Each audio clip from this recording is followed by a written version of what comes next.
अस्सलाम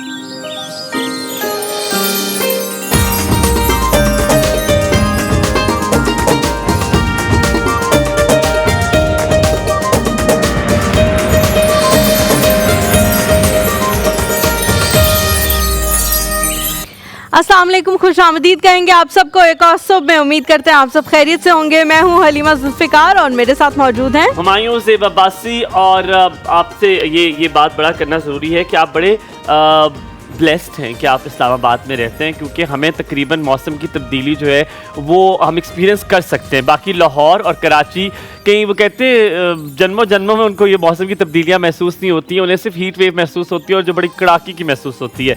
हम इस्लामाबाद में अल्हम्दुलिल्लाह मौसम तब्दील भी हो रहा है। अगर 4 दिन गर्मी हो जाए तो ये कन्फर्म है कि 5वें दिन बारिश ज़रूर होगी या हवाएं तेज़ चलेंगी या कुछ ना कुछ हमें महसूस ज़रूर होगा। सो वी ब्लेस्ड अल्हम्दुलिल्लाह कि हम इस्लामाबाद में रहते हैं। But I feel for Lahore and Karachi people, अल्लाह ताला उनके लिए भी बारिश अपने रहमत जो है वो बरसे और आप लोग के लिए आसानियाँ करे। लेकिन आपसे एक टॉपिक था यार, मैंने कहा आज आपसे डिस्कस करते हैं।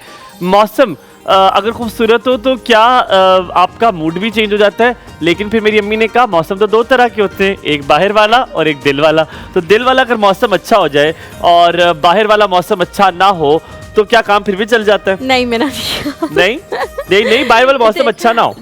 बाहर वाला मौसम अगर बहुत ज़्यादा गर्मी है तो ऑब्वियसली आप पे डिपेंड करेगा, और बहुत ज़्यादा अगर सर्दी है तब भी वो आप पे असरअंदाज होगा। मुझे लगता है दिल का मौसम जो है ना, शादीशुदा लोग, बोरिंग लोग, बोरिंग क्या पता नहीं है। अच्छा चलो, हाइपोथेटिकल सिचुएशन में अगर आप मतलब आपकी जो बंदी है मे बी, या आपकी जो कोई भी आप जिसे पसंद करते हो, जिससे शादी करना चाहते हो, एनीबडी, अगर आप उन्हें कहे कि जी आप मेरे साथ लंच पे चलें, तो 50 डिग्री सेंटीग्रेड में पहली बात तो ये कि वो इनकार कर देंगे आपको के साथ लंच पे जाने के लिए। सेकेंडली अगर आपके साथ वो चले भी जाए, मैं बता रही हूँ ना, अगर आपके साथ चले भी जाएंगे ना तो जितनी गर्मी में आप पहुंचेंगे ना लंच पे, तो आपका मूड, आपके बाल, आपकी मेकअप, आपका सब कुछ तहस नहस हो चुका होगा। तो आपको वो जो एक प्लेजेंट आपके अंदर से एहसासात आते हैं ना, वो खत्म हो जाएंगे। हम थर डेजर्ट में नहीं रहते कि रेगिस्तान से अब गाड़ियों में जाएंगे। आपको पता है कि 2 दिन पहले 47 डिग्री सेंटीग्रेड था। सही काम करे थे और निकलना तो है कि बीच में तो आई अंडरस्टैंड, लेकिन आपको नहीं पता ना, जब आपको दूसरा शख्स पसंद होता है ना और आपको उससे चाहत होती है तो गर्मी चाहे 55 भी हो, चाहत इट इज, बट 55 भी हो और सर्दी शदीद हो, क्योंकि आपके भाई ने तजुर्बा किया, बड़ी सर्दी थी, ठीक है। I was in US, I remember, और बहुत सर्दी। अच्छा, सर्दी इज टोटली डिफरेंट। सर्दियों में आपका मूड अपलिफ्ट रहता है। भाई तुमने यहाँ की सर्दी देखी है ना, मैं US की बता रहा हूँ। जहाँ की भी हो, जितनी भी सर्दी हो, आप नॉर्दर्न एरियाज में, आप US में, आप कहीं भी, जितनी भी हो, सर्दी बर्दाश्त की होती है, लेकिन गर्मी बर्दाश्त वाली नहीं होती। गर्मी नहीं बर्दाश्त होती भाई। अच्छा, इसमें ना एक और चीज़ें, चलो मैं ब्रेक पे आपके साथ शेयर करूंगी। मुझे तो गर्मी में खाना खाना भी अजीब लग रहा होता है, तो बहुत है ना, गरम खाना आता है। बात नहीं समझी ना, अब वो क्या कह रहे हो आप, you can't be in my shoes because you are not at the moment in that status. आप उस वक्त उस मकाम पे मौजूद नहीं है। अब आप शादीशुदा है, आपकी बड़ी प्रैक्टिकल लाइफ चल रही है, सो आप बड़ा चीज प्रैक्टिकल कैलकुलेटेड करते हैं जो लॉजिकल होती है। लेकिन जब आप इससे पहले होते हैं ना तो लॉजिक तो काम ही नहीं करती ना, फिर तो सब सही होता है जो आप सोच रहे हैं वो हमारे। I don't expect this from you कि आप लॉजिक के बगैर चलते होंगे। नहीं, मेरा नहीं, इतना तो नहीं कहा, हो सकता है मैं ना चलता हूँ लॉजिक के बगैर। लेकिन ये एक उम्र होती है जिसको हम टीनेज बाज़-औक़ात कहते हैं कि उस उम्र में ना आपकी लॉजिक जो है वो कहीं घास चरने गई हुई होती है और आप सिर्फ अपने दिल का हाल और उस तरह की जो आपके हार्मोन्स होते हैं उनकी चीज़ों के हवाले से सोच होते हैं कि आपकी नई नई डेवलपमेंट हो रही होती है, प्यार, लव, सारी चीजें। बट जब आप थोड़े अडल्ट हो जाते हैं तो ऐसा कुछ भी नहीं। यार नवीद समझाओ इसको समझाओ कि मौसम दिल का अगर अच्छा, आगे से कह दिए नहीं समझने वाले, जो दिल का मौसम अच्छा होना और बाहर का मौसम जैसा भी हो, आपका दिल करता है कि यार आप सब कुछ करें, आप मतलब खाना पीने पे जाएं, आप शुगर लगाएं, आप पहाड़ों में निकल जाएं। चले जाओ ना खाने पीने पे, तपती दोपहर में नहीं जाना। मैं तो तपती। अच्छा, मुझे आपको पता है I am a typical morning person. आप मुझे सुबह सवेरे कोई काम भी कह ले तो मैं एक्साइटमेंट से मैं आपको यस कह दूंगा कि लेट्स डू इट। आप मुझे कहें सुबह 7 बजे मिलते हैं, let's do it, I love it.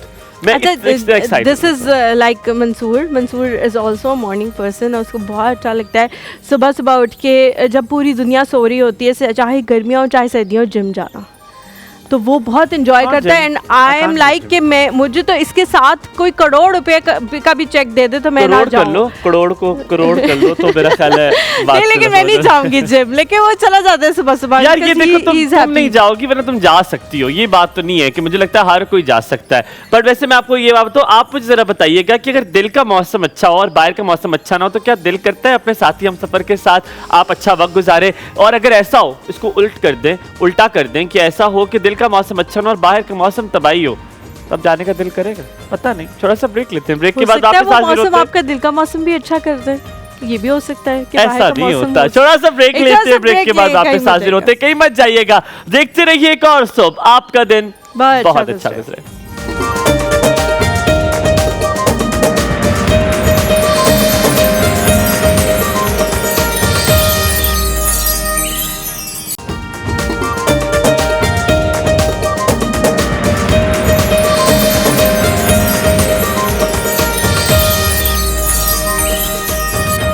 Back to the show. Break पे जाने से पहले हुमायूं पूछ रहे थे कि दिल का मौसम अच्छा हो और बाहर का मौसम अच्छा ना हो तो क्या असरात होते हैं। मुझे लगता है कि दिल का मौसम अच्छा ना हो, कभी कभी आप बड़े उदास होते हैं, कभी आपकी लड़ाई हुई होती है, भड्डा हुआ होता है, नाराज़गी हुई होती है, बोलचाल बंद हुई होती है और मौसम बड़ा ही सुहाना हो जाता है, तो फिर आप कहते हैं चलो यार इस नाराज़गी को ख़त्म करते हैं और दफा करो, हम ही पहल कर लेते हैं। अगले बंदे का क्या इंतजार करना, इसको कहते हैं डेस्परेशन। तरसे हुए लोग, इससे जरूरी नहीं है तरसे हुए होते हैं, नहीं देखो, वो ये करते हैं। क्योंकि जब ऐसा मौसम होता है ना तो आपका दिल करता है आप दोस्तों के साथ जाके चाय पिए, कोई समोसे खा लें, समथिंग लाइक दैट। तो किसी से भी हो सकता है आपकी लड़ाई हुई हो, किसी से भी हो सकता है आपकी बोलचाल। मौसम पे डिपेंडेंसी पे तो कभी मैं राजनामे ना करूं कि आपने इतना बुरा मेरा अच्छा किया, बारिश होगी और मैं आपसे कहूँ जी अब बातें करते नहीं। तो मैं अगर आपको कहूँ कि चले मैं आपको चाय पिलाने लेके जाती हूँ तो फिर आप नहीं मानेंगे? ना मुझे लगता है कि मुझे लगता है कि लोगों को अगर किसी ने कोई गलती की है उसको उसकी गलती का एहसास होना चाहिए। क्योंकि देखिए कभी आपको अपनी बाउंड्रीज ऐसे ड्रॉ कभी भी कर देते हैं आप, और आपको अगर आपने बाउंड्रीज ड्रॉ कर दी हैं तो फिर आपको लगता है कि अगर दूसरे बंदे को, अब जब आप ये लड़ाई की बात करते हैं ना, दूसरे बंदे को अगर एहसास नहीं हुआ so you let that person go, because then इसका मतलब है कि जो आपको चीजें पसंद है नहीं, मैं डिफर करूंगी। मुझे लगता है कि कभी कभी एट टाइम्स क्या होता है कि अगला बंदा भी सही होता है, आप भी सही होते हैं, वो अपनी तरफ से सही होता है, आप अपनी तरफ से सही होते हैं। हर किसी की मजबूरियां, हर किसी की वो चीजें जो है वो कभी ये लगा है कि वो गलत होता है। हाँ, बहुत सारे बहुत कम लोग होते हैं जो अपनी गलती मान लेते हैं। क्या करना चाहिए? तो फिर आपको किसी दूसरे से मशवरा करना चाहिए। दैट डिपेंड्स कि अगला बंदा कौन है। कुछ लोग होते हैं जो आपकी जिंदगी में इररिप्लेसेबल हैं, उनके साथ अगर ये मसला हो तो चले आप समटाइम्स लेट गो भी कर सकते हैं। कुछ लोग होते हैं ऐसे जिनको आप रिप्लेस कर सकते हैं और आपने उनको काफ़ी चांसेस भी देख चुके होते हैं, तो आप कहते हैं कि अब बस मैंने अब दरवाज़ा बुआ बंद कर दिया, मैंने नहीं खोला। नहीं, ये तो time person to person vary करता है। पर मुझे ये लगता है कि अगर आपको खुद समझ नहीं आ रही ना कि आप ठीक है गलत है, तो आपको किसी दूसरे से मशवरा लेना चाहिए। आपको लगता है कि क्या मैं जगह पे गलत था नहीं था, लेकिन एनीवे हम बुलाते हैं अपने मेहमान को, वो बड़ी खूबसूरत लग रही है, दूर से मैं देख रही हूँ, दोनों भरपूर एंजॉय कर रही है। मुझे लगा दिल कर रहा है उनको ना बुलाऊं और कुछ हो एंजॉय करने। नहीं, हो सकता है हम उनको बुला के उनका इंपुट लें तो उनका भी बड़ा अच्छा मजे का इंपुट हो। डिफरेंट जिस तरह वो एंजॉय कर रही है, I think we should let them enjoy. अच्छा, डिफरेंट टाइम्स पे हम स्किन या बालों के हवाले से जब डिफरेंट चीज़ों को डिस्कस कर रहे होते हैं तो हमारा जनरली ये होता है कि जेनेरिक एक हम डिस्कशन कर लेते हैं, उसी के अंदर बालों को भी कवर कर लेते हैं, उसी के अंदर स्किन को भी कवर कर लेते हैं। लेकिन बहुत सारे लोगों ने डिमांड की कि जी ख़ास तौर पे आप लोग बात करें पीआरपी के हवाले से, स्किन और हेयर रिलेटेड सारी बातें जो है वो होनी चाहिए। तो आज जितने भी आप लोगों के सवाल हैं जो आप लोगों ने हमें भेजे हुए हैं कि जी इसके हवाले से हम ये पूछना चाहते हैं, वो सारी चीज़ें हम पूछेंगे। हमारे साथ जो शख्सियत मौजूद है, एस्थेटिक फिजिशियन है और आई8 वर्कर्स में उनका क्लिनिक है, वो वहाँ पे काम कर रही हैं। दीगर जो उसकी तफसीलात हैं वो खुद बताएंगी और उनकी स्पेशलिटी जो है वो हेयर और स्किन की पीआरपी है, तो इसके हवाले से हम उनसे बात करेंगे। हमारे साथ मौजूद हैं जी डॉक्टर मारिया यासीन। अस्सलाम वालेकुम डॉक्टर मारिया, कैसी हैं? बिल्कुल ठीक, वेरी गुड मॉर्निंग। प्लीज आइए, make yourself comfortable. You have to take the extreme right corner. Her right corner. हाँ, हमारा लेफ्ट, उनका राइट। आप कैसी हैं? अल्लाह का शुक्र, आप कैसे हैं? बिल्कुल ठीक है, वेल अल्हम्दुलिल्लाह, thank you very much for asking. सबसे पहले तो बहुत अच्छा लगा कि आज आपने हमें टाइम दिया। सबसे पहला सवाल हम आपसे वही करेंगे, दिल वाला। आप वहाँ बैठी हुई थी, आपकी जो दोस्त है वो भी आपको मशवरे दे रही थी कि झूठ बोल रहा है, ऐसा नहीं होता, ये लड़की खराब है, ये लड़की ठीक नहीं बोल रही, छोड़ो इसकी बातों को, तुम अपना दिल अच्छा कर लो। नहीं, मैं आप दोनों की डिस्कशन से एंजॉय कर रही थी। मैं कह देखिए हर किसी का अपने एक होता है ना, बिल्कुल होता है। तो आप किसके पर्सपेक्टिव से ज्यादा एग्री करते हैं? ठीक बोला है, और आपने भी जो बोला है बिल्कुल ठीक बोला है। और हर किसी का अपना अपना होता है ना, एक पॉइंट ऑफ व्यू होता है। पार्टी से बिलोंग है आपका पॉलिटिकली? क्योंकि जिस तरह आपने पॉलिटिकली करेक्ट किया ना सारा का, आप भी ठीक है। ऐसे मैं हमेशा नेचुरल ही मतलब रहती, न्यूट्रल रहती हूँ, ठीक है, और अवॉइड ही करती हूँ। ये तो मतलब वही बात है, जो बात है ठीक ही कर रहे हैं ना आप लोग, ठीक है। अच्छा चलिए ठीक है, मैं आपसे अगर ये सवाल करूं कि दिल का मौसम अगर अच्छा हो तो बाहर का मौसम भी अच्छा लगने लग जाता है, या बाहर का मौसम अच्छा हो तो आप दिल को भी मना लेते हो कि अच्छा मौसम है, क्या मूड खराब करके वेस्ट कर? Realize you said both things same. No अच्छा कहे तो आप किस चीज को आप जो है स्ट्रांगली बिलीव करते हैं? दिल का मौसम अच्छा होना चाहिए, बाहर का होना चाहिए अच्छा? दिल का मौसम, दिल का मौसम अच्छा। देखिए अगर जब दिल का शादीशुदा है या कवारे? सही, बिल्कुल सही जा रहे हैं सारे कवारे एक ही पैटर्न पे जा रहे हैं। आप कुछ कह रही थी दिल के मौसम के बारे में। देखिए बात वही है ना, जब आपके दिल का मौसम ठीक होता है तभी आपको बाहर की चीजें अट्रैक्ट करती हैं। एग्रीड। जब आप अंदर से ही परेशान और डिप्रेस हो तो कितनी भी चीजें अच्छी हो तो वो आपको नहीं कर सकती। आपने कभी ये नोटिस किया कि अम्मी आपको दाल भी रख दे और आपका मूड अच्छा हो तो कहते क्या दाल बनाई है, दाल के, और कभी बिरयानी भी रखी हुई और कहते अम्मी इतना मसाला, मुंह में आ रहा है मसाला, क्योंकि वो फिर आप मूड पे ही बात ला रहे हैं कि मतलब दिल की बात ही है ना, कि अगर आपका ठीक अच्छा है, दिल मूड अच्छा है तो आप मेरी शादी पे आपके बाल फिट बने हुए, आपका मेकअप फिट हुआ हुआ है, आपने देखा, आप कह रहे हैं मूड नहीं अच्छा, दिल नहीं अच्छा, कहते हैं सत्यानाश कर दिया पार्लर वाली, और उसने आपको चुड़ैल बना दिया है, लेकिन आपको किसी ने कह दिया जिससे आप अच्छे लग रहे हो तो आप कहते हो वाह जी वाह जी वाह जी। छोटा सा ब्रेक के बाद वापस हाजिर होते हैं। कहीं बच जाइएगा, देखते रहिए एक और सुबह, आपका दिन बहुत अच्छा गुजरे।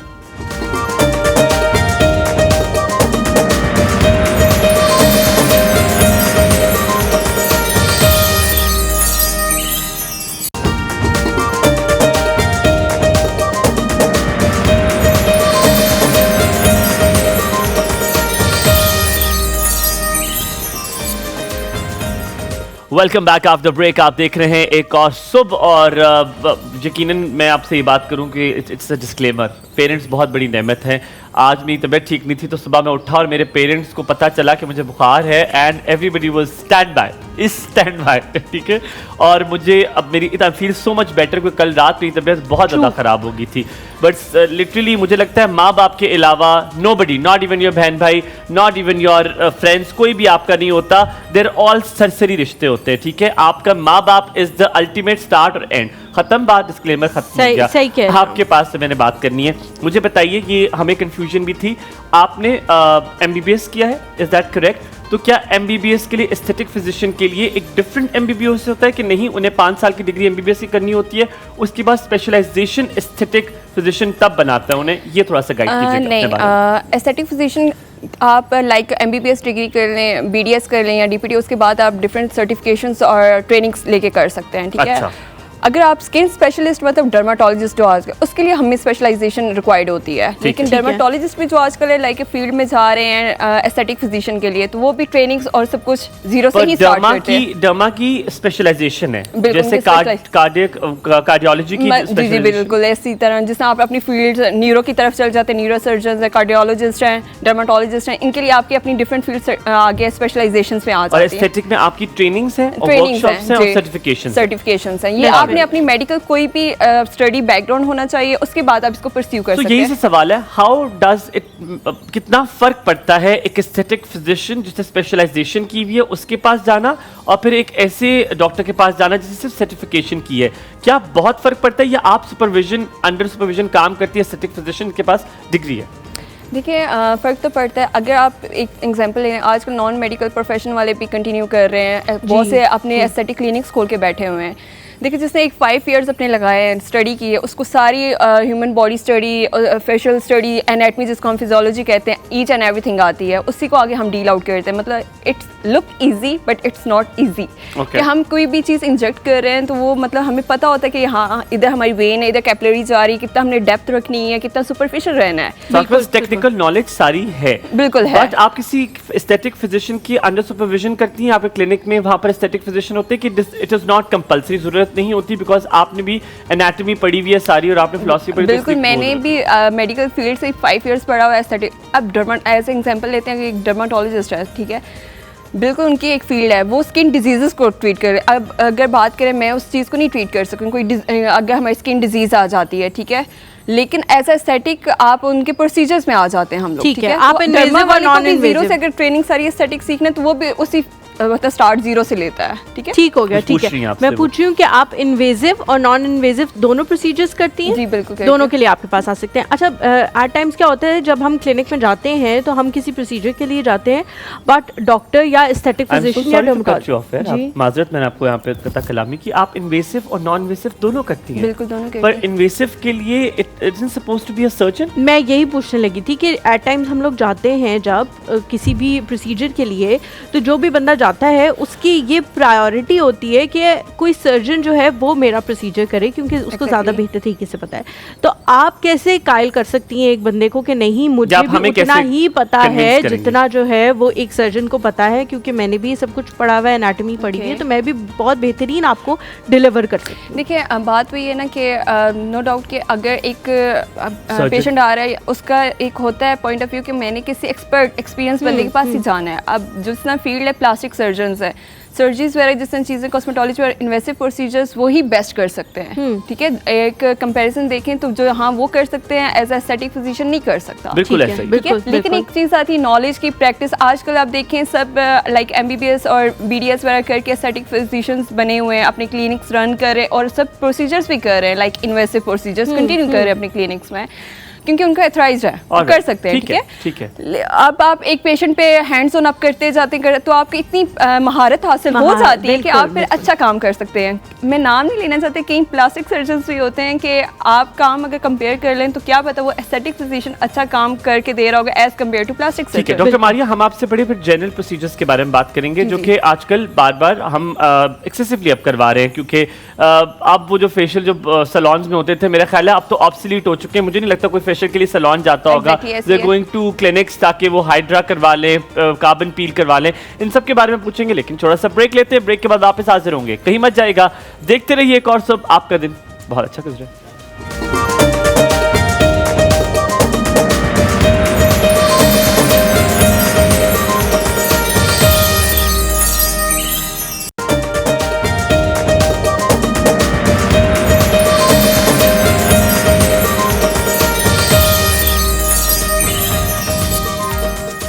Welcome back. आप देख रहे हैं एक और सुबह। हम लोग ब्रेक में इतनी गुफ्तगू कर लेते हैं कि हम अपने पिछले बात को जरा थोड़ा सा भूल ही जाते हैं, लेकिन I still remember we talking about कि जेनेरिक प्रोसीजर्स के बारे में डॉक्टर मारिया आपसे बात करेंगे। सबसे पहले लेट्स टॉक अबाउट हाइड्रा।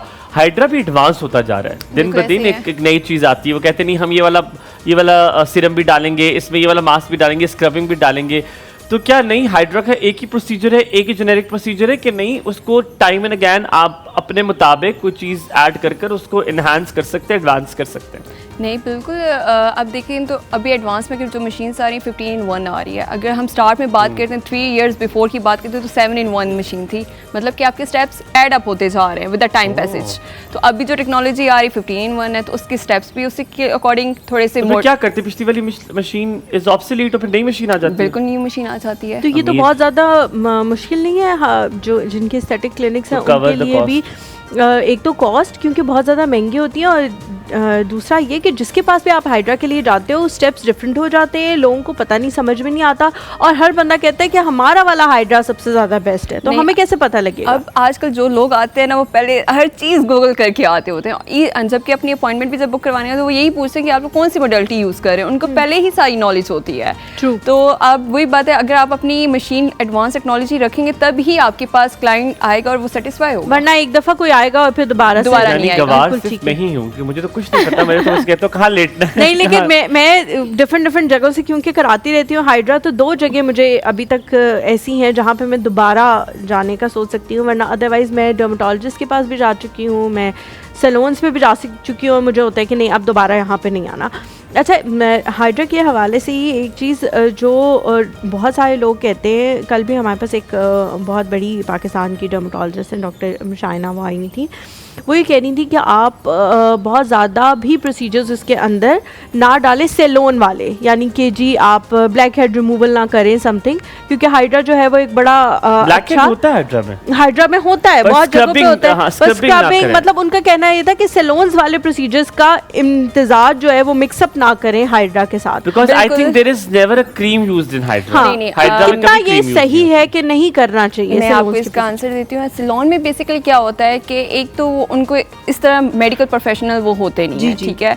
दूसरी चीज़ ये आ जाती है कि वो वाइटनिंग इफेक्ट देने के चक्कर में ब्लीच यूज़ कर देते हैं in your hydra procedure. Bleach use करने से क्या होता है, आपको वक्ती तो थोड़ी वाइटनिंग नज़र आ जाती है अपने रिजल्ट्स में, लेकिन वो बाद में इतनी आपके साइड इफेक्ट्स दे रही होती है कि आपकी पिगमेंटेशन और मुलाजमा कॉज हो जाता है आपकी स्किन पे, जैसे ही आप बाहर धूप में जाते हैं।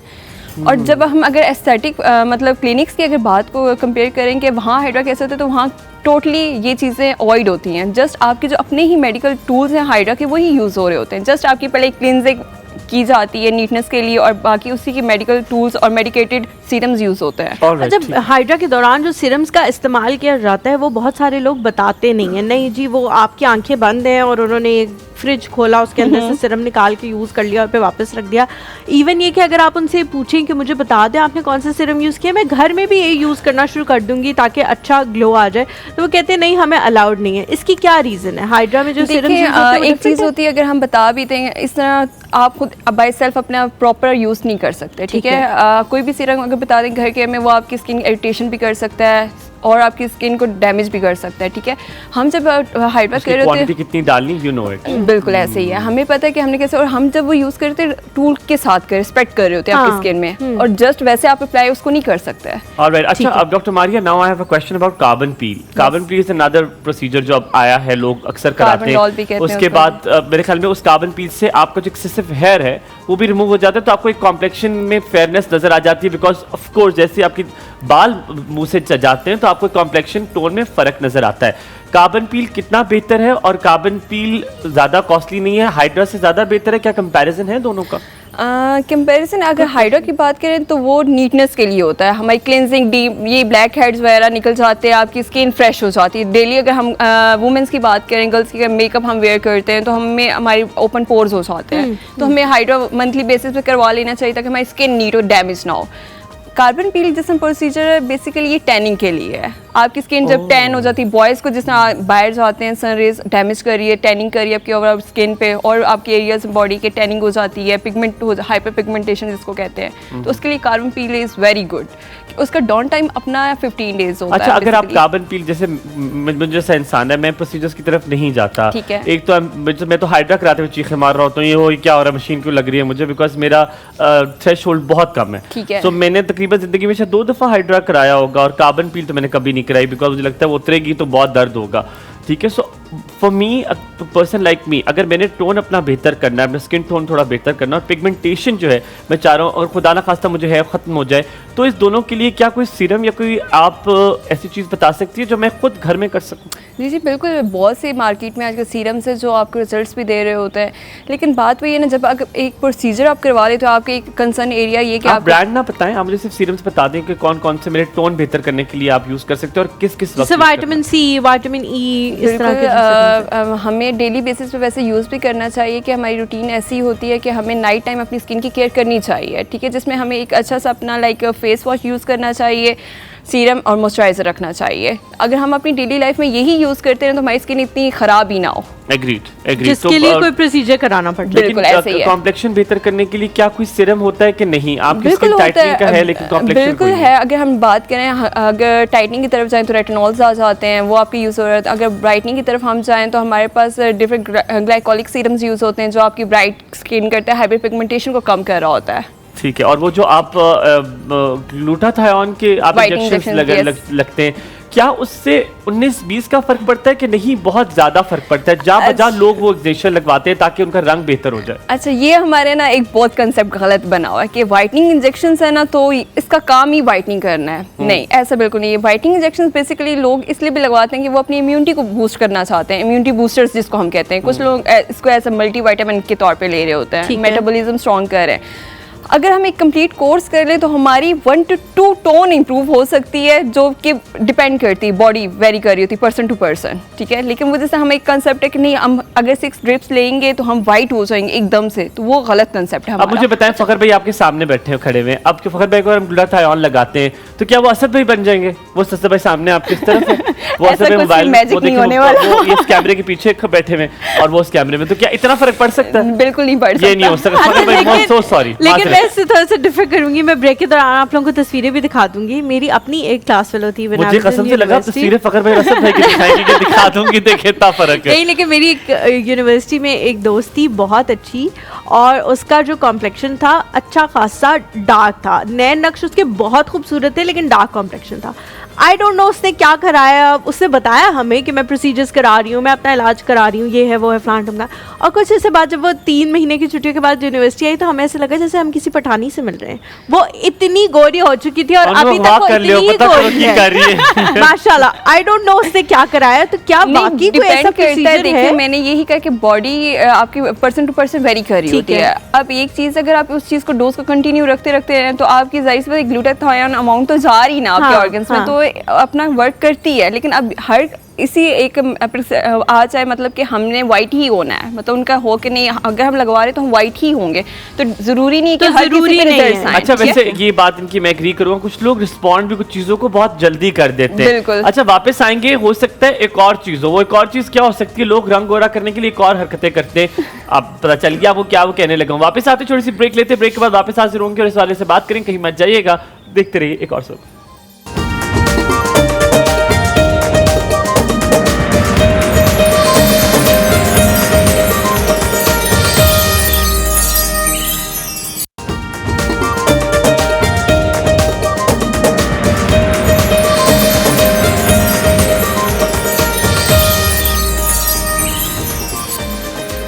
जिंदगी में उदास नहीं रहना चाहिए लेडीज एंड जेंटलमैन, खुश रहना चाहिए। अगर आप हमारे जेबी से मुलाकात करें तो आपका दिल बाग बाग भी होगा, तो आप कहेंगे मेरे साथ बैठ के रो लूं, आधा घंटा मेरे साथ रो लूं ताकि इसका गम हल्का हो जाए और ये जिंदगी में खुश हो जाए। कुछ लोग होते हैं बेचारे सीरियस से होते हैं, क्यों? मैंने इसे 2 साल से ऊपर 2.5 साल हो गए मुझे, मैंने 2.5 साल में इसे 2.5 दफा खुश नहीं देखा। 2.5 दफा 1.5 दफा देखा होगा, 2.5 दफा मेरे से खुश नहीं देखा। अभी देख लो, खुश हंस रहा है बेचारा। और यकीन माने, इसे कोई नेगेटिव रोल अगर किसी के पास है तो हमें बताएं, हम इसका नेगेटिव रोल दे सकते हैं। ये कभी हंसेगा नहीं और ये नेगेटिव रोल बड़ा बखूबी निभाएगा। और अगर काम चोरी का अगर आपने देना है तो सुनील मेरे पास है, आप सुनील को 10,000 काम कहें, सुनील ऐसे करके जी सुनील कौन है? मैं आपको मिलवाऊंगा। आप सुनील को 6 दफा कह दे काम, सुनील के अगर भी, और उठेगा जरूर, ये नहीं ना करता है, कहते जी, और इससे पहले कोई और उठ जाता है तो सुनील कहते हैं छोड़े रहने दे। But I love these people, मुझे बहुत अच्छे लगते हैं मेरी team members, they are very good. और ये मजाक की बात है, वैसे काम सारे बड़ा जोर से करते हैं। कभी बैक टू डॉक्टर मारिया, ये बात भी जरूरी होती है ना, लोग जानना चाहते हैं क्या चल रहा है हमारी जिंदगियों में। तो डॉक्टर मारिया, मुझे एक बात बताएं, अब ये जो रंग गोरा करने के लिए क्रीम्स लगाते हैं, एक डायमंड आ गया, संदल क्रीम, बहुत लोग आके जब पूरी तरह अपनी डैमेज कर लेते हैं ना स्किन, तो आके कहते हैं। तो मुझे बताएं, ये क्या वो 200, 250, 400, 500 रुपए की क्रीम मिलती है, ठीक है, पर उससे मैंने लिटरली लोगों के रंग देखे हैं ठीक होते हुए, लेकिन 3 माह बाद रंग ठीक होने के बजाय वो उनके अंदर से ना जो आपकी नब्जें होती है ना, वो भी नजर आनी शुरू हो जाती है, तो टीका ऊपर भी लग सकता है उनकी स्किन के, इतनी उनकी वेन्स नजर आ रही होती हैं। तो ये क्रीम्स क्या ठीक है और किस हद तक? कुछ क्रीम्स ठीक नहीं है और कुछ क्रीम्स गलत है, ये इसके बारे में असल में ये है कि जो ये वाली क्रीम्स है ना, इनमें मर्करी बहुत ज़्यादा होती है, स्टेरॉइड्स बहुत ज़्यादा यूज़ किए जाते हैं। वो वक्ती तौर पे आपके कलर को मतलब फेयर तो कर देती हैं, ठीक है। आप 1 वीक की अगर उसको रेगुलर यूज़ करते हैं तो उसमें आप काफ़ी मेजर डिफरेंस नोटिस करते हैं, ठीक है। लेकिन वही बात है, जब आप उसको छोड़ते हैं तो इतनी आपकी स्किन डैमेज थिन हो जाती है, जैसे आपने पहले कहा कि आपकी कैपिलरीज और वेन्स नजर आना स्टार्ट हो जाती हैं। तो वो फिर आप नहीं, ये एक हफ्ते में भी हो सकती है या नहीं? एक्सेसिव प्रोलॉन्ग यूज से ही आपकी स्किन जो है वो थिन हो। देखिए अब जो कर रहा है यूज, वो 1 वीक तो नहीं करेगा, वो उसको टाइम लॉन्ग टर्म पे लेके जाएगा कि उसको अगर रिजल्ट्स नजर आ रहे हैं तो वो कहेगा नहीं मैं और लगाऊं, इसको और लगाऊं। लेकिन डॉक्टर मारिया, हमारे यहाँ क्या होता है, हम तो चले फिर भी शहरी इलाकों में रहते हैं, जो देही इलाकों के लोग होते हैं वो अपनी स्किन और इस तरह की चीज़ों का इतना ज़्यादा ख्याल नहीं रखते। बिल्कुल ऐसे तो जब कोई शादी आने वाली है, कुछ आने वाला है, तो वो कहेंगे चलो सब लेके आते हैं। अबाउट मेरे हम शहर में रहते हुए my staff member, one of my staff members, वो बकायदा वो पूड़ियां लेके आती हैं, वो कहती है आज हम सब अपना फेशियल खुद ही करेंगे, और वो लगा लेती है। और नॉट जस्ट दैट, उसने जो क्रीम लगाई थी रंग गोरा करने के लिए, उसने मेरी अम्मा से लड़ाई की कि बाजी तुसी तो दुबई जाके इतनी महंगी क्रीमा लांदे हो, ए देखो 2 मिनट मेरा की हाल है। तो वो उनके हो भी जाते हैं ना, तो वो 2 मिनट में वो हाल होता है, बाद में क्या हाल होता है वो भी तो फिर अपना दिखाए ना। Obviously, लेकिन वो लोगों को इतना समझ नहीं आता। अच्छा, हम स्किन पीआरपी के हवाले से मुझे इतनी ज़्यादा नॉलेज नहीं है, बालों के हवाले से मुझे बहुत है, स्किन के हवाले से नहीं है। स्किन पीआरपी किन लोगों को करानी चाहिए और क्यों करानी चाहिए, उसके क्या फ़ायदे होंगे? ठीक हो गया। बेसिकली अगर हम देखें तो पीआरपी सबसे सेफ एक प्रोसीजर है, क्योंकि हम आपका ही ब्लड ले रहे हैं, उसमें से हम क्या करते हैं प्लाज्मा, जो रिच प्लाज्मा है वो निकाल लेते हैं, प्लेटलेट्स होते हैं, ठीक है, वो हम लोग आपकी स्किन में इंजेक्ट करते हैं, निडलिंग कर रहे होते हैं। जैसे आपने क्वेश्चन किया है कि हम किन लोगों को रेकमेंड करते हैं कि किन को ज़रूरत है इसकी। बेसिकली पीआरपी जो है ना आपकी एंटी एजिंग कंट्रोल ट्रीटमेंट भी है, जिसको हम कहते हैं, ठीक है। इसके अगर आप अभी से 35 के बाद या 30s के बाद इसको स्टार्ट कर देते हैं अपनी स्किन पे, तो आपकी एंटी एजिंग काफ़ी कंट्रोल हो जाती है, क्योंकि इससे आपकी नेचुरल वे में कोलेजन बूस्टिंग होती है। एक अल्लाह ताला की तरफ से नेचुरल भी अगर प्रोसीजर देखा जाए तो जितनी हमारी स्किन में मतलब कोलेजन होगी, हेयर कोलेजन होगी, तो इतनी हमारी स्किन हेल्दी और हेयर्स अच्छे होंगे, ठीक है। अगर हम इसको टाइमली यूज़ कर लें मंथली बेसिस पे, तो हम बाद में देखेंगे तो हमारी इतनी एंटी एजिंग रिंकल्स, लाइंस, ये चीज़ें नहीं अपीयर होंगी। अच्छा डॉक्टर मारिया, बहुत सारे लोग जो हैं उनको ये पता है कि ये चीज़ भी एंटी एजिंग के लिए अच्छी है, जैसे रेटिनॉल है वो भी एंटी एजिंग के लिए अच्छा है, स्किन के लिए अच्छा है, स्किन की ग्लो के लिए फ़लाँ चीज़ अच्छी है, अपना बहुत सारी चीज़ें हो जाती हैं जिसमें से आपको पिक एंड चूज़ करना पड़ता है कि मैं क्या लगाऊं क्या ना लगाऊं। एक तो ये चीज़ें एक्सपेंसिव है अगर आप किसी अच्छे उसकी लेते हो, और दूसरा ये कि मैं हमेशा वो चीज़ लेना चाहती हूँ जो मैं प्रोलॉन्ग यूज़ कर सकूँ। ये नहीं कि 1 महीना अपने आंतड़ियाँ बेच के ले ली और उसके बाद दोबारा लिया नहीं जा रहा, या 1 महीना एक प्रोसीजर करा लिया फिर दोबारा नहीं किया जा रहा। कोई ऐसे प्रोसीजर्स आपने बता दिए कि एक इतनी महंगी नहीं बिकेगी, क्या सस्ती से बिकेगी, आप खरीद लेना ना महंगी मेरे से। तो ऐसा आपने एक प्रोसीजर बताना है जो हर बंदा हर महीने कराए, उसको कोई इशू नहीं आएगा, और कोई एक ऐसा सिरम आपने रिकमेंड करना है जो हर इंसान को नॉमिनल सा हो, रोज लगा सके। ठीक है, एक छोटे से ब्रेक लेते हैं, ब्रेक के बाद वापस आएंगे, कहीं में जाएगा हमारे साथ में।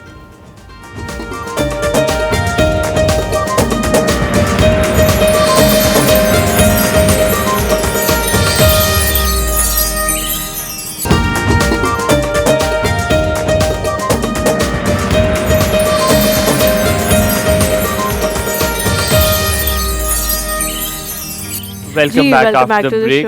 मेहमान आए, उनसे हमने चाय का पूछा, दीदी को मौत पड़ गई कि चाय ना लानी पड़ जाए। नहीं ऐसा नहीं, थोड़ा सा कभी तंग करना है इसका। देखो हंस गया, 2.5 हो गए, अब 3 हो गया, तुमने कहा था 2.5 दफा। ये 2.5 है, ये पूरा नहीं हंसता, अभी रुक गया। अच्छा डॉक्टर मारिया, हलीमा ने आपसे बड़ा एक मुनफरिद सा सवाल पूछा था, लेकिन उससे पहले वो चाय आपके लिए और आप उसे पी सकती हैं, ठीक है। हम उसके कोई पेमेंट, आपके कोई चार्जेस नहीं, कोई पेमेंट भी नहीं है, और ये डमी चाय नहीं है, ये वाकई पीने वाली चाय है। लेकिन आप इसकी जगह में एक हाइड्रा दे। अब आपने क्या करना है, आपने एक प्रोसीजर और एक सिरम बताना है। मैं अपना हाइड्रा कंफर्म कर लूं? कर लो आप हाइड्रा मुझे दीजिए। आपको तो शौक ही नहीं है हाइड्रा का। बस ठीक है, मुफ्त आप मुझे खुशी होती है ना कि मुफ्त कोई चीज आ रही है, लो ना लो अलग बात। एक प्रोसीजर बताएं और एक सिरम बताएं जो लोग डेली यूज कर सकें, और प्रोसीजर जो है वो मंथ में एक दफा इंसान आराम से करा सके। अगर मैं सबसे चूज द बेस्ट प्रोसीजर कहूँ ना, कि जो आपकी एक रेंज में भी आए और आप करवाएं, तो I guess PRP is good one. एक तो इसका कोई साइड इफेक्ट नहीं है, आपके ही जब ब्लड हम प्लाज्मा यूज कर रहे हैं, और दूसरा ये कि विद द लॉन्ग टर्म आगे जाके आप इसके रिजल्ट्स भी देख रहे होते हैं ऑन योर स्किन, ठीक है। मेरे ख्याल में अगर आप ये करवाएंगे मंथली बेसिस पे, तो आप अपने रिजल्ट्स और आप अपनी स्किन की डैमेज होने से बच जाएंगे। डैमेज होने के बाद जो प्रोसीजर कराने हैं वो करानी है। और सीरम का नहीं बताया? ओके, सीरम अगर हम एक रेंज में तो मल्टीपल है, अगर हाई टू लो भी देखें ना, तो मिड में भी हमारे पास यूज़ वही बात है कि मेडिकेटेड वन ही करना चाहिए, लोकल नहीं करना चाहिए। लोकल में वही बात है, स्टेरॉइड्स बहुत ज़्यादा होते हैं जो कि फ़ायदा नहीं आपको करते हैं। मेडिकेटेड सीरम्स भी यूज किए जा सकते हैं। मेडिकेटेड तो बहुत होते हैं, वो थोड़े से सस्ते होते हैं। मैंने देखे जो मेडिकेटेड है वो इतनी एक्सपेंसिव नहीं होते, ठीक है। हम बीच में से अगर देखें तो बहुत मतलब लाइक 1300 to 1400 की रेंज में भी हमें मिल जाते हैं और अच्छे भी होते हैं, क्योंकि उनमें स्टेरॉइड्स भी नहीं होते। आपकी थोड़ा लॉन्ग टर्म आपको यूज करना पड़ता है, बट वो रिजल्ट्स देते हैं आपको। अच्छा डॉक्टर मारिया, मैं आपसे सवाल तो कुछ और करना है, लेकिन हलीमा ने जो आपसे पीआरपी का सवाल किया है, अब आप कह रही हैं कि ये आपको ज्यादा लगता है, जिसे वैम्पायर फेशियल भी शायद कहा जाता है, क्या वो कराते हैं। लेकिन मेरे जैसे लोग का जिसका थ्रेशोल्ड बिल्कुल भी नहीं है, मैं इंजेक्शन नीडल पास भी नहीं लेके जा सकता because I have a needle phobia, तो हमारे लिए कौन सा प्रोसीजर आप प्रेफर करेंगी और क्या एनेस्थीसिया लगाया जा सकता है? मुझे कोई सुंघा के बेहोश कर दें फिर कर दें, क्योंकि मैं तो नहीं करा सकता। बिल्कुल नहीं, हमने जितना हाइप क्रिएट की होती है ना कि ये पेनफुल प्रोसीजर होगा, तो ऐसा बिल्कुल नहीं है। ये देखने में मीडिया पे ही लग रहा था कि इतनी निडल्स लग रही हैं, सब कुछ हो रहा है, स्टफ लाइक दैट,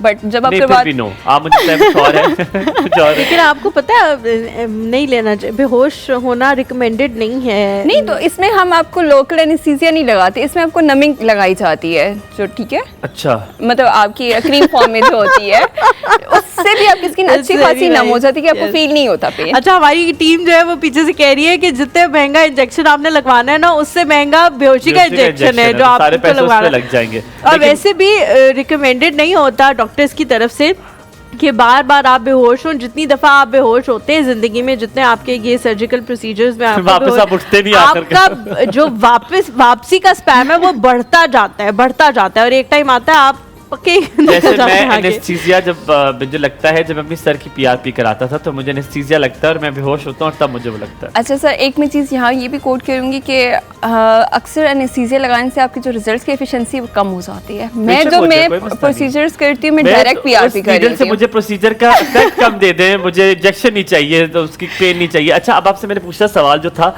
वो ये था, बहुत सारे लोग सिरम्स में भी, प्रोडक्ट्स में भी, फेस वॉशेस में भी ऑर्गेनिक प्रोडक्ट्स यूज करते हैं। एज अ डॉक्टर आप क्या रिकमेंड करती हैं? क्योंकि ऑर्गेनिक प्रोडक्ट हमारा ये मेंटल है कि आप पे भी उसी तरह अच्छा यूज होगा, मेरे पे भी अच्छा यूज होगा, उस पे स्पेसिफिकेशन हम भूल जाते हैं बिकॉज हम कहते हैं देसी चीज है, ऑर्गेनिक है, ये तो क्या बुरा क्या इफेक्ट करेगा, अच्छा नहीं करेगी तो बुरा भी नहीं करेगी। आप क्या कहती हैं ऑर्गेनिक प्रोडक्ट्स के बारे में? देखिए, ऑर्गेनिक चीज़ें अगर यूज़ करें तो अच्छी हैं, मतलब अगर आपको फायदा नहीं दे रही तो नुकसान भी नहीं दे रही, एक चीज़ ये आ जाती है, ठीक है। लेकिन दूसरा, अगर हम एक कंसेप्ट बना के बैठे हुए ना कि अगर मेरे पे वही चीज़ सूट कर रही है तो आप पे भी वही करेगी, और मैं पूछ रही नहीं है आप मुझे बता दें मैं करूँ, जरूरी नहीं कि वो मेरे पे भी सूट करे, मुझे रिजल्ट्स वैसे ही दे, ठीक है। प्रेफर क्या करती हैं आप, मेडिकेटेड या ऑर्गेनिक? अपने लिए पर्सनल क्या आप प्रेफर करती हैं? बहुत अच्छा ब्रांड जो कि सर्टिफाइड ब्रांड हो या कोई भी अच्छी सी ऑर्गेनिक प्रोडक्ट? ठीक है, प्रेफर तो मैं ऑफ कोर्स मेडिकेटेड वन ही चीज़ों को करूँगी, अच्छा। ठीक है। जरूरी नहीं कि आप बहुत हाई ब्रांड की तरफ जाएं, ठीक है। मुझे मतलब वही बात है कि आप इतने एक्सपेंसिव चीज़ें होती हैं, अक्सर लोग नहीं ले सकते, अफोर्ड नहीं कर सकते, और मंथली बेसिस पे वही चीज़ लेना मुश्किल हो जाती है। आप वही चूज़ बेस्ट करें, चीज़ मेडिकेटेड ले लें, उसकी रेंज जो नॉर्मल वाली आप सेलेक्ट कर लें, लेकिन यूज़ आप मेडिकेटेड चीज़ों को ही करें तो बेटर है। ठीक हो गया। अच्छा, जिस तरह बालों के हवाले से होता है कि जिनके अभी एक्सोसोम्स हैं या जिनके अभी बाल इतने ज़्यादा ख़राब नहीं हुए, उन्हीं पे पीआरपी जो है वो असरअंदाज होगी, तो क्या स्किन के हवाले से भी ऐसा है कि जो यंग लोग हैं उन पे पीआरपी ज़्यादा असरअंदाज होती है? ये नहीं कि आप 70s में जाके या 60s में जाके पीआरपी कराएं, तो क्या तब आपकी पीआरपी उस तरह से नहीं असरअंदाज होगी या नहीं, तब भी कोई ना कोई फर्क पड़ जाएगा? छोटा सा ब्रेक ले लेते हैं, ब्रेक के बाद वापस आते हैं, कहीं में जाइएगा हमारे साथ में।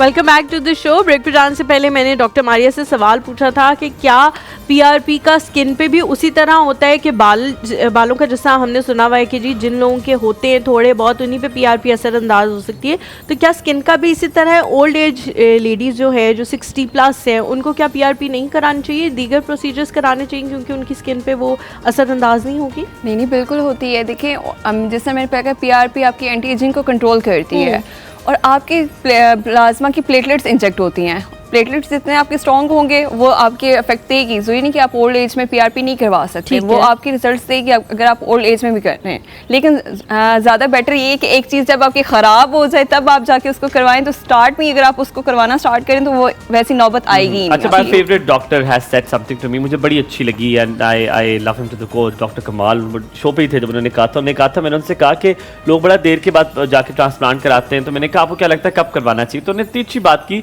कि जब यंग एज में आपको जरूरत है, when you want to look exuberant, आप हर कुछ काम करना चाहते हैं, आपको तब करवाना चाहिए। 40-45 साल के बाद तो मत मुंह नहीं लाना किसे। अपनी बीवी भी कहती है कि जी कि कोई बाहर काम नहीं आज आपको, आप बाहर निकल जाए थोड़ी देर के लिए।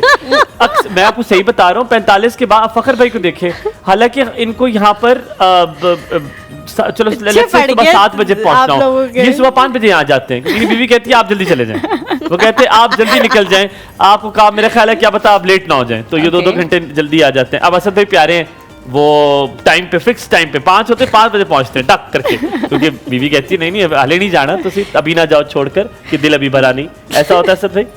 चित्राई लोग ऐसे खूबसूरत होते हैं ना, तो मतलब समझा करें आप। अरे डॉक्टर मारिया मुझे एक बात बताएं, अब कुछ इलाके हैं जहाँ पर एक पिगमेंटेशन का, जैसे मरी मेरा एक ऐसा इलाका है जहाँ पर हमें पिगमेंटेशन बड़ी जल्दी हो जाती है, ठीक है, ख़वातीन को हमारी ख़ास तौर पे, और चित्राल ऐसा इलाका है जहाँ पर जल्दी पिगमेंटेशन हो जाती है। इसको ख़त्म करने के लिए क्या डाइट में तब्दीली करनी चाहिए, या कोई प्रोसीजर भी ऐसा है, या कोई स्टार्ट भी इससे पहले कि वो निकले आप कुछ कर लें? असल में जैसा आपने कहा है ना कि मरी वाली साइडों की चला, जो ये पहाड़ी कश्मीर वाली साइड, इनको वाकई पिगमेंटेशन बहुत जल्दी आती है वुमेन्स को, क्योंकि इनका माइलिन जो है प्रोडक्शन बहुत कम होता है। दैट्स वाई इनकी स्किन ज़्यादा जल्दी उस चीज़ को करती है, डार्क पिगमेंट्स अपीयर हो जाते हैं। तो इनको तो लाजमी फिर वही बात अपनी टाइमली चीजें ही करनी चाहिए ताकि स्किन को ये हेल्दी करे। एंड हमारा कॉन्सेप्ट ऑफ धूप भी ये है कि हम जाके धूप में बैठते हैं, हम लोग जाते हैं, धूप सेकते हैं, कुछ हद तक वो धूप आपके लिए ठीक होती है एज विटामिन डी के लिए, लेकिन ज्यादा जब आप उसको लेना भी स्टार्ट करते हैं तो अपनी स्किन को ही थिन कर देते हैं। ये प्लान होता है हमारा, जैसे हम मरी गए हुए, हम शहर से जाते हैं, लेकिन हमारा प्लान होता है, कजिन्स को हम मैसेज करते हैं कि यार चल आजा पहाड़ी की चोटी से तो पिला के आवा, तो हम जाके वाटर पे जाके बैठते हैं और हम घंटा धूप के मुंह के सामने। मुझे तो मतलब ये होता है कि आप धूप जरूर सेकें, लेकिन उसका अल्टरनेटिव है ना आप पीछे वाली साइड से सेक लें। नहीं पीछे आप, मैं बता रहा हूँ ना, you can't be in my shoes so you will not understand. आप मरी से हैं नहीं, आपको मरी में एक ठंडा सा मौसम होता है, ठीक है, सो जब पहाड़ के सामने धूप आपको लग रही होती है ना, तो आपको इतना मजा आ रहा होता है, और आप जब इस तरह कर रहे होते हैं और आप साथ पत्थर मार रहे होते हैं, कभी घास नीचे से तोड़ रहे होते हैं, यू लाइक टू टॉक, और पूरी दुनिया की आपने गिबतें उसी टाइम पे करनी है। जितने गांव के घर आपको नजर आ रहे हैं उसके बारे में तुम्हें पता है, सना वहाँ उसकी शादी वहाँ पर हुई है, लड़का जरा नहीं अच्छा, तो कितना मजा आ रहा होता है, साथ धूप आपको 2-2 घंटे धूप लग गई है, आपने सारी बुराइयां कर ली। एक सवाल मैंने आपसे पूछना है जो कि अब मुझे लगता है मैं बहुत सारे डर्मेटोलॉजिस्ट से पूछूंगा, आपका जो सोप ऑफ बॉडी है, जो आप वॉश करने के लिए सोप यूज करते हैं, इसके बारे में बहुत कम लोग बात करते हैं। हम जो साबुन अच्छा थी ऐसे सूंघा खुशबू अच्छी ले कहते हैं यही वाला ले लें। क्या आपको पर्टिकुलर होना चाहिए अपने बाथ सोप के लिए भी, क्या आप कौन सा साबुन यूज करें, क्योंकि आपका 80% और 90% ऑफ द बॉडी उससे आप साफ करते हैं। एग्जैक्टली ऐसा आपको वही बात है, जो अपनी स्किन के लिए तो आपको हमेशा चीज अच्छी ही यूज करनी चाहिए, ठीक है। क्या बात, क्या सवाल पूछा आपने, बहुत जबरदस्त। नहीं मुझे खुद बहुत अच्छा लगा, मैंने अच्छा बोल नहीं रहा यार। नहीं मैं मतलब दंग थी, मैंने यूं किया तो वो फिर हमारी बात भी होने लग गई। मैं एक ब्रेक ले तो वापस आके आपसे पूछूंगा। आपने अच्छा जवाब देना है इसका, क्योंकि हमारी ने बहुत अच्छा सवाल पूछा।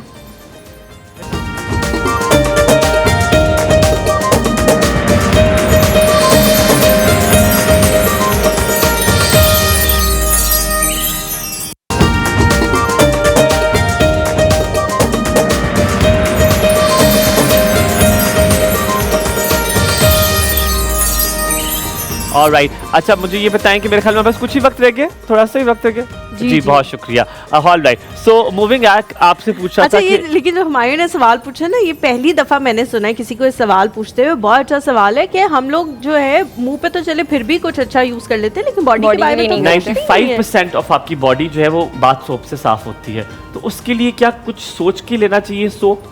बिल्कुल लेना चाहिए। अगर हम मेडिकल फील्ड में देखें तो अलग बॉडी के हर पार्ट के लिए सोप्स भी मतलब यूज होते हैं, डिफरेंट होते हैं, लेकिन हमने कभी यूज करते ही नहीं है।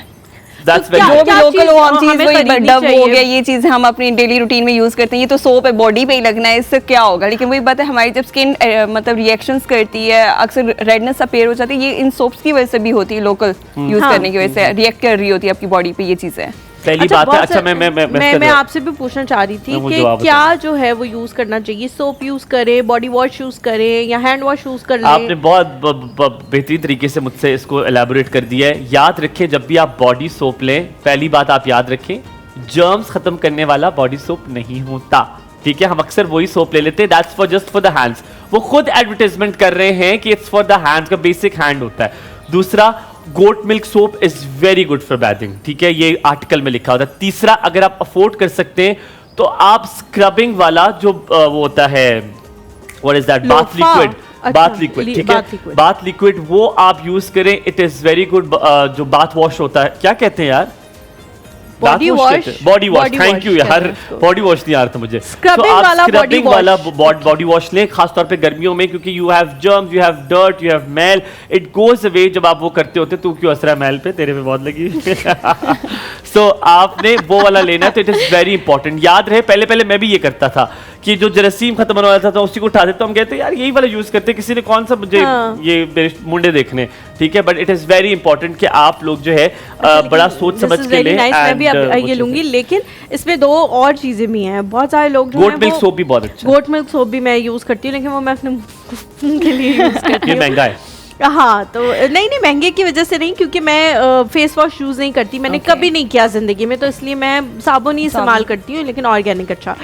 मुझे बताएं कि बहुत सारे लोग जो हैं वो ये भी कहते हैं कि लोफा यूज़ करने से या वो जो हैंड स्क्रबर्स आते हैं वो यूज़ करने से भी हमें रिएक्शन हो जाते हैं, तो क्या सोप के साथ उनका इस्तेमाल भी किया जा सकता है या नहीं? Soap is enough for your body. You never use loofah. मैं लोफा यूज नहीं करती। नेवर। आप फोम यूज करते हैं, आप लोफा यूज नहीं करते। बिल्कुल, वो आपकी स्किन को डैमेज करता है। रोलर टाइप भी जैसा आपको भी बात है, आपकी स्किन लेयर को डैमेज कर रहा है और उसको अंदर तक जाके आपकी स्किन को उतार रहा है, तो वो वाकई आपकी सूट नहीं करता स्किन पे, ठीक है। तो हमें जो यूज़ करना चाहिए अपनी डेली रूटीन में, हम मतलब कि स्क्रबिंग भी अगर कहें तो हम रिकमेंडेशंस नहीं होती कि आप स्क्रब भी करें अपनी स्किन को, ठीक है। इवन कि योर फेस ये भी डेली ना करें या क्लींजिंग की तरफ चले जा रहे हैं, आप स्क्रबिंग ना करें। ज्यादा स्क्रब करने से भी आप अपनी स्किन को मतलब ज्यादा रफ कर रहे हैं, रफनेस की तरफ लेके जा रहे हैं। जैसे आज मैंने जिंदगी में बहुत अच्छे बार क्लेंजिंग की, तो मेरे दोस्त मेरे लिए प्रोडक्ट्स लेकर आया हुआ था, तो मेरे जो दोनों टांगे थी वो बाल्टी के अंदर थी, क्योंकि मुझे नमक डाल किसी ने कहा था कि वो डालें, और मैं साथ में स्क्रबिंग कर रहा था। मेरी माँ कहती है हाथ भी किसी को दे दो वो भी कुछ हो जाए, कि वो भी साथ साथ हो जाए, तो इट इज गुड। आप अपने ख्याल भी बड़ा अच्छा लगता है जब आप अपना इस तरह से ख्याल रखते हो। अच्छा डॉक्टर मारिया, हमारे पास मैं एक सवाल मुझे ध्यान में आ रहा है, बालों के हवाले से आपसे सवाल पूछूं, क्योंकि हमने बालों को बिल्कुल टच बेस नहीं किया। मुझे ये बताएं कि जब आपके बाल गिरना शुरू हो जाते हैं, खासतौर पे गर्मियों में आपके बाल ज़्यादा गिरना शुरू हो जाते हैं, सो अगर पीआरपी आपको करवा ली जाए तो वो गिरना बंद हो जाएंगे? क्योंकि ये तो हमने यहाँ पे एस्टैब्लिश कर दिया शो में कि आपके नए बाल नहीं आते पीआरपी से, ठीक है। फॉलिकल दोबारा नहीं होता, अगर फॉलिकल है तो नया बाल आ जाएगा, बेबी हेयर आ जाएगा। फॉलिकल नहीं है उस जगह पे और वो बहुत 1.5 साल हो गया, अगर आपकी इस खोपड़ी के हिस्से में बाल नहीं आया तो पीआरपी ने कोई जादू नहीं करना, अंदर जाके कोई नाच गाना नहीं करना कि फॉलिकल कहेगा चल आजा बाहर चले, इंज नहीं होता, ठीक है। तो आप मुझे बताएं, बाल गिर रहे हैं तो क्या PRP is the best solution, जिससे गिरना बंद हो जाएगा? कोई और तरीका भी है? Sir, PRP is the good procedure. अगर आप पीआरपी करवाते हैं तो आपको आफ्टर 1 सेशन ही आपकी हेयर ग्रोथ जो रिडक्शन रुक जाती है, ठीक है। और अगर एडवांस ट्रीटमेंट्स की तरफ जाएं तो एक्सोम आजकल बहुत मतलब लोग करवा रहे हैं, एडवांस टेक्नोलॉजी। कौन करा रहे हैं? कौन इतने पैसे किसके पास? मेरे पास इतने पैसे नहीं है। लोग करवाते हैं जिनके इश्यूज हम करवा रहे हैं, महंगे अमीर भी होंगे वो फिर। लेकिन सर उसमें ये भी है कि 50 से 60% आपके वॉल्यूम को भी तो इंक्रीज कर रहा है। महंगा तो है। अगर आप यूएसए की तरफ जाते हैं तो प्रोडक्ट एक्सपेंसिव है। यूएसए की तरफ जाना पड़ेगा उसके लिए, क्योंकि उसके रिजल्ट्स ये यूएसए के अच्छे हैं। और कोरियन भी होती है? कोरियन भी, 2 टाइप्स ऑफ एक्सोसोम्स है, Korean and USA. But results की अगर बात करें तो यूएसए इज गुड वन। और कितना फर्क पड़ता है आपके बालों में? कितनी डेंस होती है आपके बाल? 50 to 60% वॉल्यूम अचीव है विद इन 3 to 4 months। अच्छा, और कितने सेशन कराने पड़ते हैं आपको? 3-4 रिकमेंडेशंस 1 to 2 सेशंस होते हैं। You have to wait 3 to 4 months for your results. उसके बाद फिर देख के कि आप सेकंड सेशन आपको रिक्वायर्ड है या नहीं। Okay. In PRP you have to take multiple sessions. But इन बालों के हवाले से इतना ज़्यादा नहीं पता। ओके। क्योंकि मैं मतलब मुझे ज़रूरत भी नहीं पड़ी, मेरी फैमिली में भी कोई ऐसा नहीं है, माशाल्लाह बाल सबके ठीक ही हैं। लेकिन क्या हमने जब भी किसी डॉक्टर से पूछा, डर्मा से, एस्थेटिक्स से, PRP is the only solution they come up with. मैंने कोई ज़्यादा ट्रीटमेंट बालों का नहीं, मुझे लगता है कि now there needs to be more research, या ट्रांसप्लांट है या फिर पीआरपी और एक्सोसोम आया है, एक्सोसोम मिड वाला पॉइंट में आ गया। बिल्कुल एक्सोसोम आया। लोगों को फोबिया होता है हेयर ट्रांसप्लांट, मतलब वो एक चीज सर्जरी प्रोसीजर में चला जाता है तो उसको अवॉइड करने की जगह में फिर वो एक्सोसोम की तरफ चले जाते हैं। और आजकल तो वाकई ही ज़्यादा लोग प्रेफर ही पीआरपी से ज़्यादा कर रहे हैं एक्सोसोम। एक तो वो अपना टाइम सेव कर लेते हैं कि मतलब हमें अगर पीआरपी के भी सेशंस रिक्वायर्ड हैं तो 6 to 8 चाहिए होते हैं एट द स्टार्ट, लेकिन इसमें आप 1 से 2 सेशंस में ही अपने रिजल्ट डिजायर्ड रिजल्ट्स मिल जाते हैं। एक्सोसोम का भी ये है कि कुछ लोगों पे असरअंदाज होगा, कुछ पे नहीं होगा। आप पहले देख के उनको बता देंगे कि अगर आप एक्सोसोम इतना महंगा प्रोसीजर अगर आप करा भी लेंगे तो शायद कोई फर्क ना पड़े। जैसे फॉर इंस्टेंस 50+ वाला बंदा और उसका ये आधा ये वो जो जगह ये खाली हो जाती है वो है, और एक मेरे जैसा बंदा कितने हसीन और खूबसूरत जमील बाल है, ठीक है। सो क्या उसको लगाने से उसकी वो जो टिंड है उसमें बाल फड़क उठेंगे? बिल्कुल, न्यू फॉलिकल को ट्रिगर करता है, उसका काम ही स्टेम सेल्स होते हैं बेसिकली। एक्सोसोम कर सकता है न्यू फॉलिकल को? बिल्कुल कर सकता है, उसमें ये न्यू फॉलिकल को ट्रिगर करता है, ये मुझे नहीं पता था। नहीं बिल्कुल करता है, क्योंकि उसका एंजाइम अगर हम देखें सेल टू सेल उसका काम ये कि वो जाके एक सिग्नल देता है आपके ब्रेन में, उसका काम है कि वो न्यू फॉलिकल को बाहर निकाले। एंजाइम को ट्रिगर करेगा कि वो कैटलिस्ट रिएक्शन होगा और जल्दी से जैसे किसी को आप जाके एक क्वेश्चन देते ना कि आपका काम है ये वर्क करना, एक्सोसोम बेसिकली ये वर्क कर रहा है। अच्छा, मुझे तो इसीलिए वो इतना ज्यादा महंगा है पीआरपी से रिलेटेड। अगर किसी के ऊपर पीआरपी ने असर नहीं किया तो वो फिर एक्सोसोम की तरफ जाए या नहीं, डायरेक्ट ट्रांसप्लांट? आपके सवाल से मैं आपको बड़ा अच्छा आपने बात की है। आपको पता है पीआरपी भी आपने 4-5 महीने 6 महीने करवाई, इससे ज्यादा आपको कराने की जरूरत नहीं होती। फिर वो जो ग्रोथ हार्मोन है वो चला गया है, and now you don't need it. अगर आपको उससे ज्यादा इफेक्ट चाहिए then you go for exosome. Last question from my side to you is, आपने खुद भी हेयर डाई किया, मैंने अंदाजा लगाया है। हेयर डाई कहते हैं बालों के लिए मौत होती है। क्या ऐसा है कि आप कुछ भी ऐसे डाई हैं क्या वो करा सकते हैं, या आप मेहंदी की तरफ चले जाएं? What do you think? आपकी दोस्त भी हंस रही है, कह रहे क्या समझ सवाल बताइए, क्या कहेंगे इसके बारे में, हेयर डाई के बारे में? ऑफ कोर्स आप एक केमिकल यूज कर रहे हैं तो आप अपनी रूट्स को वीक कर रहे हैं और आपने डैमेज कर रहे हैं हेयर्स को, ठीक है। उसके लिए खूबसूरत भी लगना है, खूबसूरत भी लगना है, और लड़कियों का होता भी है, जरूरी नहीं है, ये आपकी मजबूरी बन जाती है। लोग आपको कहने लग जाते हैं इतना चिट्टा सर, हाँ अभी से बुढ़ापा आ गया, ये वो तो आपको मजबूरी भी कराना पड़ता है। हालांकि मुझे कोई इशू नहीं है अपने ग्रे हेयर से, लेकिन लोग आपको इतना बुली करते हैं कि आप कहते हैं अच्छा रंगवा लेती हैं। लेकिन आप डाई को कैसे सपोर्ट करती हैं? कि आपने खुद भी करवाया हुआ, तो क्या हेयर डाई कराना चाहिए? लेकिन आप उसकी आफ्टर केयर अच्छी रखें ना, फिर आप उसके प्रोडक्ट्स अच्छे यूज करें। जिस तरह पीआरपी आप करवाते हैं, पीआरपी से भी आप अपने बालों को सिक्योर कर सकते हैं। मोस्टली लोगों का यही होता है कि डाई के बाद बड़ी तेज है आप, आपने खुद कराया हुआ तो ऐसे ढक्का छुपा जवाब दे दिया, नहीं कराना चाहिए डाई। मैंने आपको कह दिया। आपका बहुत शुक्रिया डॉक्टर मारिया, बहुत अच्छा लगा आपसे बात करके। आप अपने क्लिनिक के हवाले से बता दें कि अगर आपसे कोई आना चाहता है, राब्ता करना चाहता है तो इंस्टाग्राम के थ्रू करे या क्लिनिक पे डायरेक्ट नंबर से आप से राब्ता हो सकता है, कुछ भी जो आप बताना चाहें? बिल्कुल। अब अगर आप लोग विजिट करना चाहते हैं हमारे क्लिनिक तो I8 मरकज़ इस्लामाबाद, ये यहाँ सामने आपने देखना है असद भाई की तरफ। ओके हमारे जो क्लिनिक लोकेटेड है I8 मरकज़ इस्लामाबाद में, ग्लैमरस एस्थेटिक क्लिनिक है। नंबर हमारा आपको दे देंगे नीचे पेज पे। इंस्टाग्राम पे हमारा बना हुआ है, टिकटॉक पे भी है, आप कहीं भी कांटेक्ट कर सकते हैं फॉर योर अपॉइंटमेंट। और अब तो ईद ऑफर्स भी बहुत अच्छी हमारी आई हुई हैं, तो आप जल्दी से अवेल करें। फ्री अगर आपने मुझसे मिलना तो मैं कहीं बेबलेटा होऊंगा उसी बैठ पे, तो आप मैंने मिल लिया। तो बहुत शुक्रिया डॉक्टर मारिया, इंशाल्लाह दोबारा जरूर मुलाकात होगी। आप सबका भी बहुत बहुत शुक्रिया। ईद के कपड़े जो है वो लेना शुरू कर दें, रश बढ़ गई है। खुदा के लिए कोई ये जो पीला कलर था जो इस बार $7 में मैंने देखा था लास्ट टाइम, वो किसी ने नहीं खरीदना। अल्लाह माफ करे। ख्याल रखिए अपना, आपका दिन बहुत अच्छा गुजरे। अल्लाह हाफ़िज़।